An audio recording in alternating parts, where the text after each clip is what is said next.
जुग जुग जिया हो लाला ना के भाग जागलो लाला लाल बाटे फुलवा के दीपा के मनवा में आस जागलो जैसे बाटे माई त वैसे बाटे बेटवा तवाने करो लाला जी हाँ तो सब साल हमारी तो स्वर्ग से प्यारा बाटा हो घरवा दुआरिया के तहाँ के बुलाई छोटा मुन्ना कही के हमरा आंगना के बाटा तो दुलारुआ हो घरवा के शान बाटा हो जुग जुग जिया हो लाला ना के भाग जागल हो लाला जी हाँ तो हजार तो साल तो देहा तालिया सिरे बात तहारो तो जन्म के ऊपर कर ताली निछावर हो देखा मौसी चाची बुआ कर ले डांस और गावेली तगतिया हो लाला तू ही तो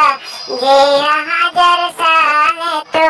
घरवा के मारो सन करिया हो तहारा पे बाटे सबके भरोसा तो बनिया कलेक्टर दिया सबे पूरा देश में होए तहारो नाम ललना हमार बाटे हो जुग जुग जिया हो लाला के भाग जागल हो लाला लाल हवे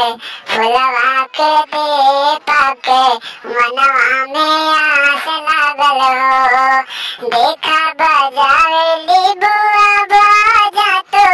डांस करे मौसी हो लाला खुश रहिया हर साल हमारो तहाँ के उमार लागे हो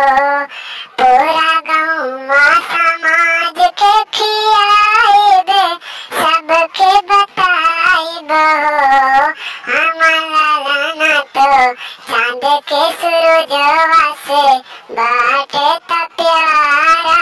हो हमारा ना तो चांद के सूरजवा से बाटे बड़ा प्यारा हो जुग जुग जिया हो लाला के भाग जागल हो आसो साल ललना के मनाइब हमें बर्थडे पूरा देश गाँव के खियाइब हो।